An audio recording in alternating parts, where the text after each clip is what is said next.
Hola, ¿cómo están? Bienvenidos de vuelta. El día de hoy vamos a tratar leucemia.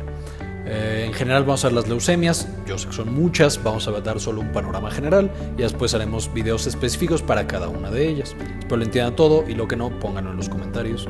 Estoy a sus órdenes para cualquier duda. Entonces nuestro tema de hoy es ¿qué es la leucemia?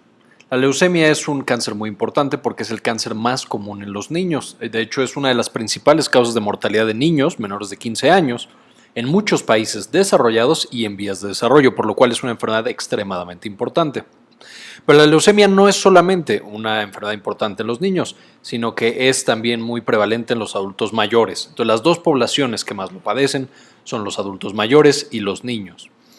Y es el segundo cáncer más común de la sangre después del linfoma, que vamos a revisar en una clase futura.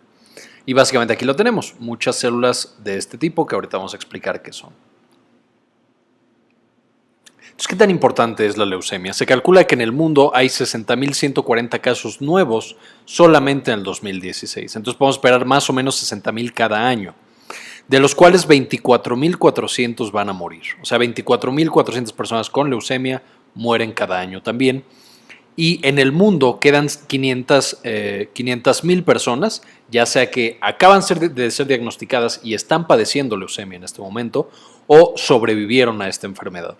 Que esto es una característica muy importante de este tipo de cáncer. La leucemia ha sido uno de los grandes éxitos, entre comillas, en el cáncer, debido a que la tasa de supervivencia, o sea, la cantidad de personas que se enferman y sobreviven, ha aumentado de manera muy importante.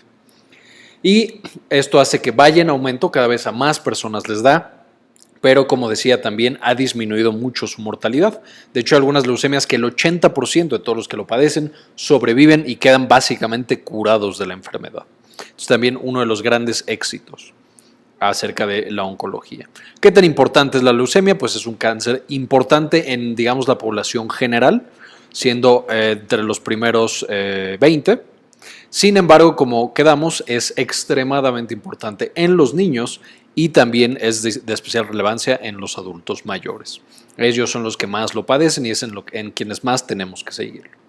Ahora, ¿qué lo causa? Ya quedamos que la leucemia es un cáncer de la sangre, por lo tanto hace que la sangre se enferme. ¿Y qué funciones tiene la sangre? Ya sabemos, lo hemos visto en otros videos, que tenemos tres principales células que están en la sangre. Bueno, células y esta cosa acá que es un pedacito de célula. Básicamente tenemos las células rojas o eritrocitos que se encargan de transportar oxígeno principalmente, aunque tienen un par de funciones más. Tenemos también las plaquetas, que son pedacitos de célula que se encargan de la coagulación, que ya hicimos toda una serie de videos de coagulación. Y por último tenemos las células blancas, llamados leucocitos, que son las células de defensa, son las que generan nuestro sistema inmune. Entonces, de manera normal, la sangre, este líquido transporta estos tres grupos celulares y entonces tenemos oxígeno en nuestros tejidos. Si hay alguna herida, la coagulamos y no perdemos tanta sangre. Y si hay alguna infección o algún daño, las células de defensa nos protegen. ¿Y de dónde vienen estas células? También lo hemos mencionado en clases pasadas, pero están en la médula ósea. En el centro de todos los huesos, especialmente los huesos planos, tenemos una célula que es multipotencial, que se va diferenciando y da lugar a dos células muy importantes. La primera son las células mieloides y la segunda son las células linfoides. Son los dos grandes tipos de células que tenemos en la médula ósea. Hay muchos otros subtipos, no nos vamos a meter mucho en eso, ya después los veremos más a fondo, pero básicamente las células linfoides son aquellas que generan más adelante en su diferenciación los linfocitos, células extremadamente importantes en el sistema inmune. Entonces, toda la línea linfoide da principalmente células del sistema inmunológico, o más bien da únicamente células del sistema inmunológico. Mientras que la serie mieloide, el segundo tipo de células que tenemos en nuestra médula ósea, va a dar lugar primero a células del sistema inmune, macrófagos, eosinófilos, neutrófilos, etc. Entonces, todas estas nos protegen, pero también estas mieloides van a dar lugar a las células rojas, que transportan oxígeno, y al megacariocito y luego a las plaquetas, que están encargadas de la coagulación. Y entonces con esto ya tenemos todas las células que están en nuestra sangre. Las de la inmunidad, llamadas leucocitos, especialmente los linfocitos y también eritrocitos y plaquetas. Todo a partir de dos líneas celulares diferentes. ¿Y qué es lo que sucede? Todo está bien, nosotros nos vamos desarrollando y tenemos estas células y nuestra médula ósea trabaja como debe de trabajar. Y entonces estas células vamos a enfocarnos específicamente de la médula ósea, por ejemplo en nuestra cadera, va a estar produciendo todas estas células y las va a liberar a la sangre. Y además de liberarlas a la sangre, estas células, especialmente las células inmunes, vamos a enfocarnos en estas, van a ir a los diferentes ganglios linfáticos, al vaso, al timo y a las amígdalas, y ahí van a tener funciones muy importantes. En estas van a estar protegiendo, van a estar vigilando que no entre algún patógeno, algún virus, alguna bacteria. Si lo detectan, van a comérselo y van a empezar a activar el resto del sistema inmune. Van a hacer que crezcan los ganglios, porque hacen que las células del sistema inmune se acumulen más y más y más, haciéndolo grandote y que nos duela. Y total, de esta manera se encargan de destruir las infecciones. De nuevo, ¿cuáles son los principales sitios en los que viven? Tenemos el vaso, también un poquito el hígado, el timo, especialmente en los niños, que es una cosa que está atrás del pecho, o más bien dentro del pecho, y algunos otros tejidos como los ganglios linfáticos. Entonces ahí viven las células del sistema inmune de manera natural. Y una vez que ya quedamos encuentran a un patógeno, se lo comen y empiezan a secretar grandes cantidades de sustancias para activar más el sistema inmune y que ese patógeno no nos pueda hacer daño y lo destruyamos a tiempo. Entonces regresamos aquí a nuestra célula en la médula ósea, la célula multipotencial que se diferencia a nuestros dos grandes grupos, el mieloide y el linfoide. Ya que estamos aquí, la célula estaba bien, estaba trabajando, sin embargo, llega un día en el que llega un disruptor muy importante. Por ejemplo, llega radiación ionizante a través de lo que sea, explotó un reactor nuclear, o llega algún químico, un insecticida, un herbicida, alguna sustancia que no es buena, el benceno, o incluso infecciones virales y algunas bacterianas. ¿Y qué es lo que generan? Que los cromosomas que están adentro de nuestras células muten, ya no estén bien. Entonces, si normalmente mi célula debía tener un cromosoma 9, que es todo rojito, y un cromosoma 22, que es todo azul, entonces ahora debido a este ataque que sufrió la célula, cambiaron cachitos. Entonces ahora el rojo tiene un cachito azul y el azul tiene un cachito rojo. Y entonces esto genera proteínas nuevas, proteínas que antes no existían y que no deberían existir, que son patológicas. También, por ejemplo, puede suceder, aquí tenemos un cromosoma 13, este es el completo y como podemos ver aquí le falta un cacho. Esta es una deleción, mientras que deberían verse prácticamente del mismo tamaño. Entonces aquí intercambiaron material, aquí simplemente se borró una parte del cromosoma. Básicamente lo que va a hacer estas alteraciones, todo esto que le pasa a los genes, va a hacer que estas células, la mieloide o la linfoide, se vuelvan inmortales y empiecen a proliferar. Entonces tenía una y luego 3 y luego 100 y luego 1000, etc. Tienen un crecimiento exponencial. Y eso genera dos cosas importantes. La primera, si esta célula, por ejemplo, esta célula mieloide iba a dar más adelante células rojas, estas que transportan oxígeno, pues ya no va a haber estas células porque todas ya están en este fenotipo de sobrevivir y duplicarse sin diferenciarse a células rojas. Esto va a causar que mi médula ósea ya no produzca células rojas. Entonces ya no hay células rojas. De la misma manera, esta célula mieloide puede llegar a un punto en el que crezca tanto, obviamente cada nueva célula necesita comer y necesita nutrientes, y entonces estas células mieloides le roban los nutrientes a las células del linaje linfoide. Y entonces ahora no solamente no hacen su trabajo, no se convierten en células rojas, plaquetas y células del sistema inmune, sino que impide que el otro grupo celular haga su trabajo. Entonces ya no tenemos ni las células de un linaje ni las células de otro linaje y entonces la sangre empieza a disfuncionar muy seriamente. Aquí está de nuevo. Esta célula mieloide ya no se diferencia, entonces perdemos a todos estos precursores, pero además roba los nutrientes de la otra, entonces también perdemos a los linfocitos esenciales en la inmunidad. Entonces tenemos estos dos mecanismos. Una, ya no se diferencian y dos, no permiten que los otros hagan su trabajo.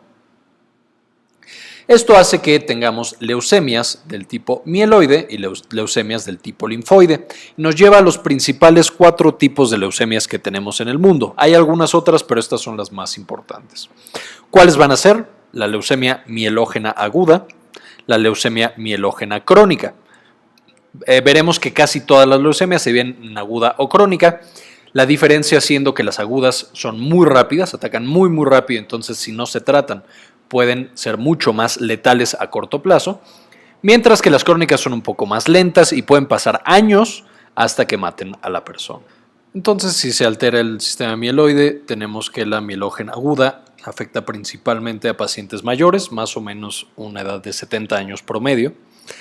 Mientras que la mielógena crónica es un poco más jóvenes, sin embargo no son niños, es la mediana edad. Cabe mencionar que las leucemias atacan prácticamente a todos los grupos de edad, simplemente este es el grupo más afectado por esa patología. Mientras que si nos vamos a la leucemia del sistema linfoide, tenemos la linfocítica también aguda o crónica, siendo la aguda la principal que ataca a los niños y el principal cáncer que afecta a los pequeñitos, mientras que la crónica, de nuevo, el principal que ataca es a las personas mayores, de nuevo en estos rangos de edad. De modo que varían, sin embargo, como ya mencioné, pueden atacar a cualquier rango de edad.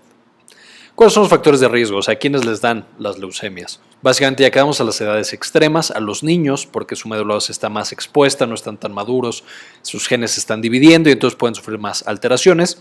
Y también los pacientes mayores, porque ya también han recibido más de estos estímulos que generan estas alteraciones. El sexo masculino, no sabemos bien por qué, pero a los niños les afecta más que a las niñas. No es vea que no les afecta a las niñas, sin embargo es más común en niños. Y genes. Por genes me refiero a si hay algún antecedente en la familia de leucemias, pues tienen más riesgo.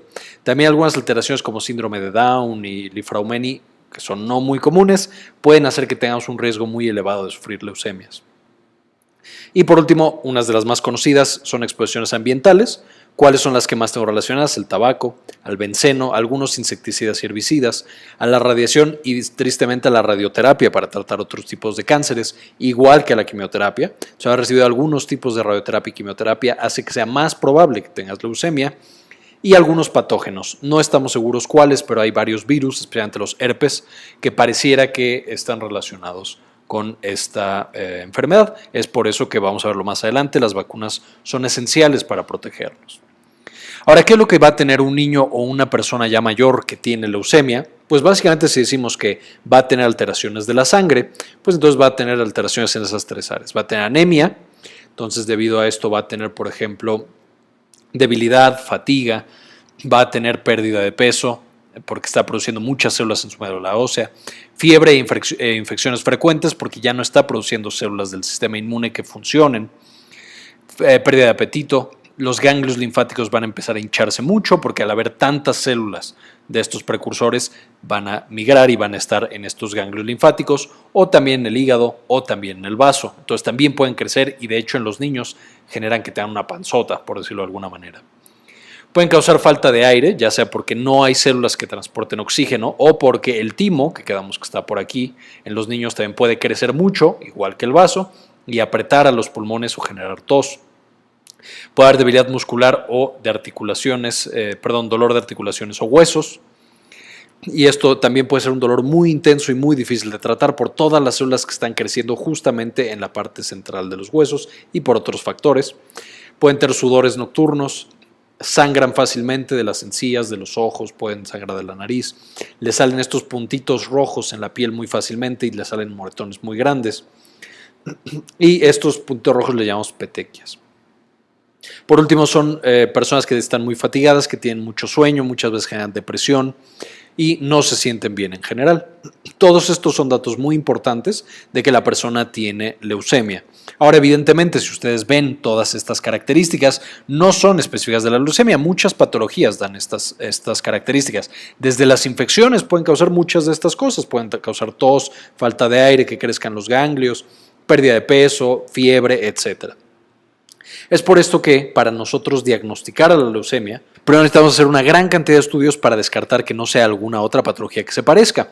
Entonces, cuando estamos sospechando, vamos a tomar radiografías, electrocardiogramas, estudios de sangre, etcétera, etcétera. Es muy importante descartar todo lo demás para después hacer o sospechar el diagnóstico. Ahora, una vez que nosotros ya hicimos todos los otros estudios y dijimos, ¿sabes qué? Esto sí parece mucho leucemia, probablemente tomemos una muestra de sangre y que encontremos muchas células blancas, estos leucocitos, y células blancas muy extrañas, entonces vamos a sospechar fuertemente que es leucemia. Y desgraciadamente el diagnóstico ya específico solo se puede hacer mediante una biopsia de médula ósea. Esto es, nosotros agarramos una aguja muy grande, la inyectamos en el hueso, usualmente en la cadera, y sacamos algunas de estas células que están dentro de la médula. ¿Por qué? Porque son esas células las que están empezando el problema. Ahí es donde se originó el mal, entonces ahí es donde tenemos que diagnosticarlo.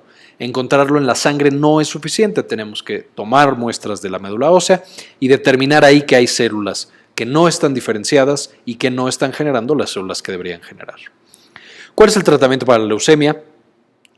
Es específico para cada una de las leucemias, ya que vemos que son 4, entonces va a variar mucho, pero más o menos la mayoría requieren quimioterapia, radioterapia y algunas inmunoterapia, especialmente estas que tienen el gen extraño que se llama gen Filadelfia, cromosoma Filadelfia. Ese va a tener una terapia muy especial y por lo tanto también es ya bastante controlable. Y en muchos casos lo que se hace es que se mata todas las células de esta médula ósea, que de nuevo son las que empezaron el problema, y le trasplantamos células de médula ósea de otra persona que esté sana. Esto es porque si nosotros damos solamente el tratamiento en sangre, hay veces que las células del cáncer, de la leucemia, pueden esconderse en el hueso. Entonces destruimos todas las células del hueso, pero obviamente no podemos vivir sin estas células de la médula ósea, entonces necesitamos el trasplante para que esa persona vuelva a generar sangre normal y otra vez pueda transportar oxígeno, coagular y defenderse de las infecciones. ¿Y qué hacer para prevenirlo? Desafortunadamente no tenemos medidas de prevención tan fuertes como para otros cánceres. Este es un cáncer que no tiene tanta prevención. Sin embargo, algunas sugerencias importantes que parecen disminuir un poco el riesgo es, por supuesto, las mismas que para tantos otros: evitar el tabaco y todos estos químicos que ya mencionamos, el benceno, los antifumigantes, algunos herbicidas, etc. Otra recomendación fuerte es amamantar. Se ha visto que mientras más amamantamos a los bebés, más inmunidad tienen, más defensas tienen. Y esto puede incluso llegar a protegerlos de las células estas malas que aparecen en la leucemia y las hace a estas células más resistentes a todos estos químicos malos que hay en el ambiente y a la radiación. Evitar la radiación también es una muy importante, es por esto que a los niños y a los adolescentes y a las mujeres embarazadas en general no se recomienda que se tomen muchos estudios diagnósticos que requieran radiación y que se tenga el esquema completo de vacunas. ¿Por qué el esquema completo de vacunas? Ya quedamos que hay algunos virus como los virus herpes, el de la varicela por ejemplo, que ya hay vacuna y si podemos evitar la infección posiblemente sea menos probable que desarrollemos leucemia, pero igual o más importante, si nosotros desarrollamos leucemia, quedamos que ya nuestro sistema inmunológico no va a servir, vamos a estar muy inmunosuprimidos. Entonces, el tener un esquema de vacunación completo desde antes nos protege y entonces, si nuestro pequeñito o nuestro familiar le da leucemia, ya sabemos que va a ser menos probable que muera porque no se va a infectar tan fácilmente. Muchos de estos pacientes, lo que causa al final su muerte, entre muchas otras cosas, son las infecciones. Infecciones que son muy difíciles de tratar porque el sistema inmune no está funcionando y con las vacunas podemos prevenir esto. Muy bien, si quieren tener más información, les recomiendo que consulten estos textos. Wikipedia también, de ahí saqué varias de las imágenes. Y eso sería todo. Bien, eso fue todo por el video de hoy. Espero les haya gustado, espero lo hayan entendido. Y como siempre, ayúdenos a cambiar el mundo, compartan la información.